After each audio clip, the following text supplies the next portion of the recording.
Before you and I started working together, um, what were some things you were dealing with or trying to figure out, before we started talking?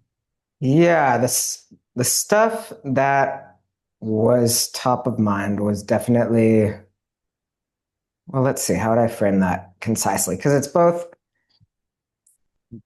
um, I wanted, I've had the same business for 6 years. It's just a solopreneur thing. And I really wanted to make more money, just in a straightforward way, but also to have it feel like that money was coming as a result of, um, making the marketing material because it's a solopreneur thing and it's like about me practicing with it's like one-on-one coaching stuff. I wanted my output, my marketing to feel really integrous to me and like a reflection of what I want to talk about. Um, and historically, I was making a lot of content and things that were working, but I would eventually get exhausted from making it because it felt like I was forcing rather than like living from what felt natural to me and like finding the way that that best functioned in the world. And so there, and I like right before we started working together, which was just like a couple months ago, I'd kind of made a huge money mistake and was feeling pretty low about things. And so there was that, like the desire to make more money without selling myself out. And then there was also the desire to be, I guess, more authentic with women is the best way to say it. But also, um,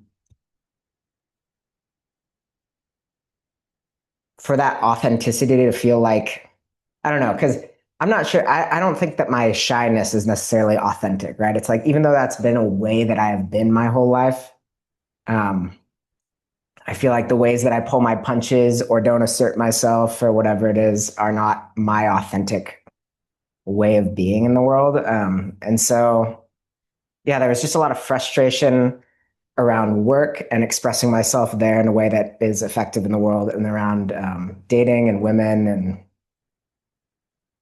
yeah, women mostly what like wanting to be more direct, assertive, and have it to be received well. Cool. That segues like perfectly into my next question. The particularly what you said about being shy, but not necessarily being authentic.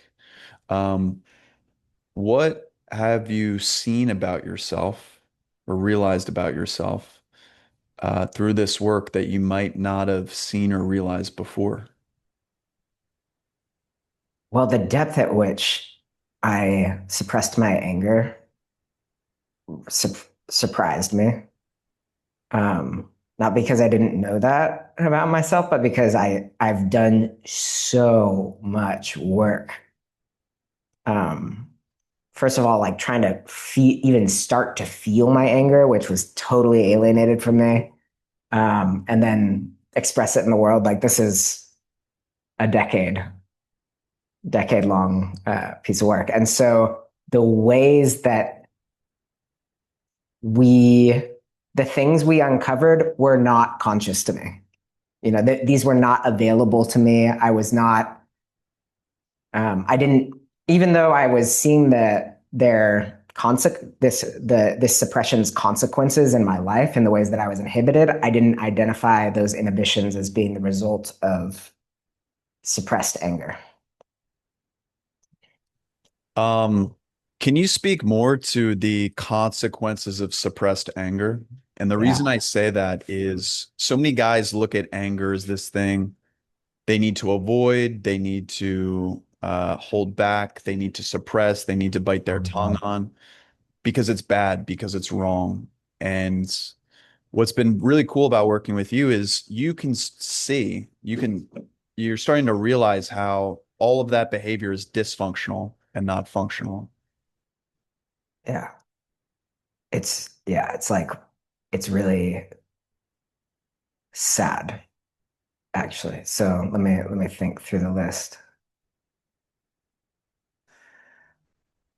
Whew. Well, like, um, I'm sure some people, again, like have anger problems where they fly off the handle and things. And I'm not that guy. Like I'm much more inclined to accommodate or try and soothe the person I'm with. Like, I guess the most recent way that this came up was with women um, that we were working on recently. And when I felt rejected by this woman that honestly hadn't even rejected me, it was like a temporary thing that I took personally. But when I felt rejected by that woman,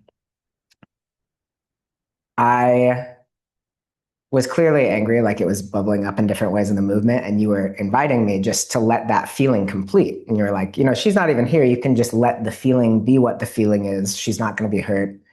All these things. And I felt so humiliated by even having that. Like it felt wrong. I felt like I couldn't just say fuck you because my body felt fuck you.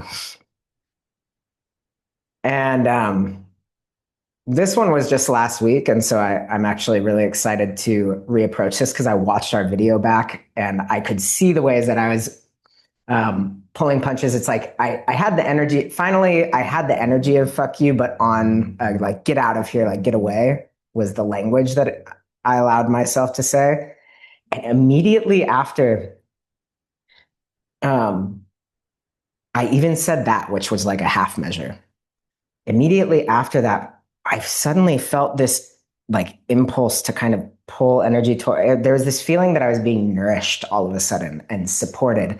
And in the days after that, I also felt because I'm just like I was doing some other like some meditative work on my own, and I realized that I had this profound feeling of women supporting me, almost like if you think like having a wife or a partner or something who really hypes you up and is like giving you a massage.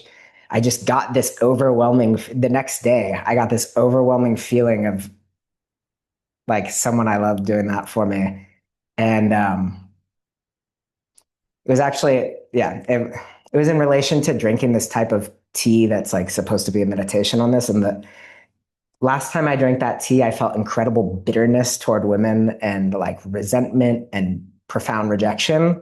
And then this time I drank that tea and it felt like I was being supported. So it's like, I thought that and obviously I'm not actually punishing the woman in real life. I wouldn't say that to her based on because she did not treat me poorly. She was just having her own need. But my willingness to end the session with you be unreasonable, like, and let the feeling be simply what it was rather than trying to channel it into being appropriate or a good person, allowed me to then feel supported by women as a concept or feeling. And then um, I had a really nice date with her this week. Yeah. That leads, I mean, man, this is perfect. You're leading right into my next questions. So you went through that whole process. You had a really nice date with her this week. Um, what other kind of changes are you noticing outside sessions in real life Well, from doing this work? that authenticity, like one of the reasons that date was so nice was because I was just literally myself in the most and I had another date earlier in the week. And also, I'm not someone that usually has two dates in a week, so that is a new result. um, but I'm not someone that usually has two dates in 3 months, so or historically. And they both were great, and I was so much more myself in them than I usually feel capable of being. I was like really and actually, I guess this is kind of relevant to what came through with the anger. I was telling this woman, it was just like without even thinking, and I would I would just say something, saying really direct things, tell her no or disagree with her. Not that I would never do that, but there was such an emotional presence in those no's and disagreements that usually I would soften the energy a little bit. And it did not make her feel unsafe with me at all. You know, like we had a really nice connection um, and also I don't know if this is another result of having let the anger through, but I think it was. It's like we did have a really nice date. She works 12 hours a day and it was a weeknight because she's going to be traveling the next few weeks. So that's when we could see each other. And so she wanted to go to bed early and, cut off the date.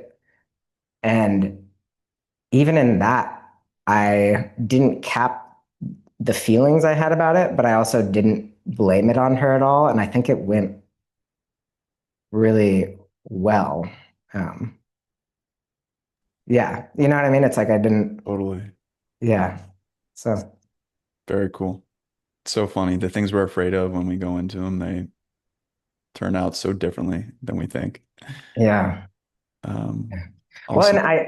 it's like, fuck, when I'm suppressing my anger, and I've noticed this just so many different times, but it's like every time I'm suppressing my anger, I am not on my team. And that not on my teamness is what cripples me. It makes everything else in the world hurt so much. Yeah. Sometimes even when it's all going right, it can make it hurt. Yeah. Amazing. Um, cool. Last one. If someone was on the fence about doing uh, long-term work or container, what would you say to them? Well, just in like a brass tacks way, when I come to one of these sessions and I want to make more money, we do the work, and the next week, a client that pays well shows up. Like if we, oh, I mean, I already said that about the dates. It's like it's just practical. I mean, of course, we can't. Like some of my knots are larger than others, but we've only been working together for 2 months, and I feel like that kind of shit has happened 4, 5 times. Like let's say four to be reserved, like 4 times. That's crazy. That's because it's not like you can't control reality, but that's close enough to control for me. It's pretty satisfying.